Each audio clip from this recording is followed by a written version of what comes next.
Assalamualaikum warahmatullahi wabarakatuh. Selamat pagi, siang, sore, atau malam Mbak dan Mas.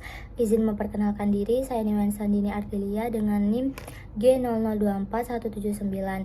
Saya dari kelompok A10. Di sini saya ingin membuat video mengenai video susulan praktikum 2 anatomi 2.1, praktikum 2 yaitu organa genitalia maskulina interna. Di OGM interna ini ada testis. Testis merupakan struktur yang homolog dengan ovarium pada wanita. Letaknya itu di dalam skrotum dan terdapat sepasang.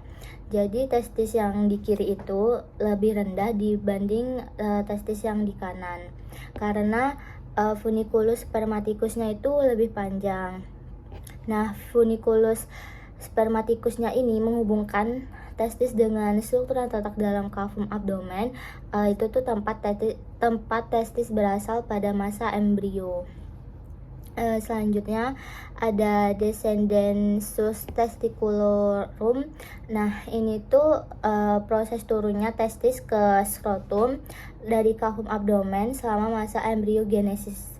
Nah, gubernaculum testis ini fiksator testis pada cavum abdomen. Terus ada canalis inguinalis. Ini adalah tempat keluarnya testis ke skrotum pada masa embriologi. Nah, terus ada juga processus vaginalis. Nah, jadi descendent testiculorum ini awal mula kehidupan fetus itu terdapat dalam cavitas abdominalis. Nah, jadi itu dia tuh berdampingan dengan ren. Terfiksasi pada dinding posterior abdomen oleh gubernaculum testis. Lalu awal perkembangan sampai bulan ke-7, testis ini mengalami penurunan relatif ke dalam canalis inguinalis, lalu masuk ke skrotum dengan tarikan dari gubernaculum testis untuk menghindari temperatur abdominal yang suhunya tinggi. Terus spermatogenesis normal hanya bisa terjadi pada suhu yang sekitar lebih rendah 3 derajat Celcius dari suhu abdomen. Terus ada juga klinisnya, yaitu descendus testiculorum. Itu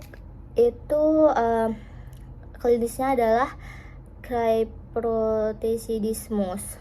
Lapisan pembungkus testis yaitu ada tunica vaginalis, tunica albuginea, dan juga tunica vasculosa. Nah, jadi di dalam tunica vaginalis ini ada lamina parentalis dan visceralis.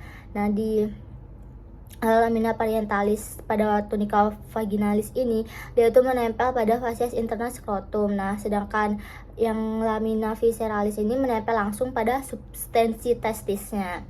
Nah, di antara lamina parietalis dan visceralis ini terdapat suatu ruang yang disebut cavum vaginalis testis. Nah, kalau untuk tunica albuginea ini yaitu tonjolan-tonjolan tunica albuginea yang masuk ke dalam testis itu ada 7 tonjolan. Nah, yang tonjolannya tersebut disebut septum atau trabecula. Nah, yang membagi testis menjadi 200 sampai 300 lobuli.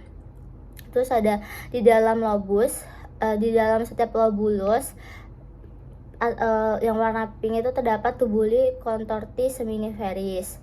Nah, terus di dalam tubulus contortus seminiferus ini terdapat 2 buah sel, yaitu sel Sertoli dan sel spermatogenik. Nah, kalau sel Sertoli ini dia itu sebagai penyokong. Nah, sedangkan sel spermatogenik ini menghasilkan sperma. Sedangkan di antara tubulus terdapat sel interstisial Leydig, itu untuk menyekresikan testosteron atau menyekresikan testosteron. Nah, tunica vasculosa ini dia tuh di dalamnya ada pembuluh darah dan juga jaringan ikat longgar. Oke, jadi lanjut ke vaskularisasi testis. Vaskularisasi testis ini ada arteri dan juga vena. Nah, arterinya itu ada arteri testicularis cabang aorta abdominalis. Jadi ini adalah arteri testicularis yang samping-sampingan yang biru sama yang merah yang samping-sampingan itu. Nah, terus ada juga arteri ductus deferentis cabang arteri vesicalis inferior. Terus ada arteri cremasterica cabang arteri epigastrica inferior. Selanjutnya ada vena. yaitu venanya venae testicularis yang keluar sebagai jalinan. Terus sebagai jalinan vena yaitu plexus venosus pampiniformis. Jadi ini adalah plexus pampiniformis. Di bawahnya di gambar ini ada di bawah dari testicularis warna biru ini. Terus selanjutnya ada vena testicularis dextra, dia itu bermuara ke vena cava inferior. Testicularis sinistra, dia itu bermuara ke vena renalis sinistra. Nah, jadi bila terjadi infeksi pada testis, fonodi regional yang berpengaruh adalah para aorta.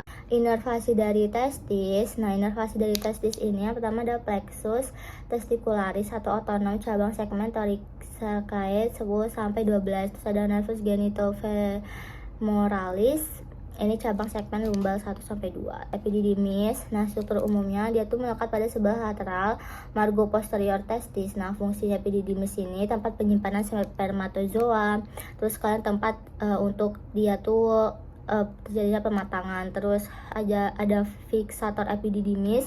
Nah, di fixator ini ada ligamentum epididymis superior dan juga ada ligamentum epididymis inferior. Nah, jadi ini tuh di gambar ini ada head of epididymis, terus ada body of epididymisnya, terus juga ada septa of testis, terus ini tail of epididymis, terus cauda epididymis, terus ini ada testis, terus ada ini plexus pampiniformis, terus ini ada arteri testicularis yang warna merah, terus ada ductus efferentes testis, terus ada ductus deferens, dan ada corpus epididymis. Ductus deferens atau vas deferens ini struktur umumnya itu merupakan kelanjutan dari epididymis menuju ke ductus ejaculatorius. Nah, ada ampula ductus deferens, terus ductus ejaculatorius. Nah, fungsinya itu untuk mengangkut sperma dari epididymis ke ductus ejaculatorius untuk bersatu dengan sekret FS. Terus ada neurovaskularisasinya. Nah, jadi ductus deferens ini akan berjalan ke superior dari cauda epididymis dan bermuara pada ductus ejaculatorius. Pada bagian distal akan mengalami pelebaran yang kemudian disebut ampula ductus deferentis. Ampula ductus deferentis ini akan bersatu dengan saluran keluar vesicula seminalis untuk kemudian menjadi suatu ductus ejaculatorius yang bermuara pada ostium ductus ejaculatorius pada colliculus seminalis glandula prostatica. Terus ada arterinya, arteri ductus deferentis, cabang arteri vesicalis inferior. Nah, terus ada arteri vesicalis media, arteri vesicalis inferior. Nah, venanya ini akan bermuara ke plexus venosus pelvicus, terus plexus pampiniformis, plexus prostaticus, dan vena vesicalis. Inervasinya ini plexus deferentialis, cabang plexus hypogastricus inferior. Alur perjalanan dari sperma. Jadi spermatozoa dihasilkan oleh sel gamet tubulus constrictus seminiferus, lalu ke tubulus rectus seminiferus, terus ke testis, terus ke ductuli efferentes, terus epididymis, lalu ke ductus deferens, kemudian ke ampula ductus deferens, ductus ejaculatorius. Ini di sini dia bersatu dengan saluran FS, ostium ductus ejaculatoriusnya ke uretra pars prostatica, kemudian ke uretra pars membranacea, terus ke uretra pars sponggiosa, kemudian AUE.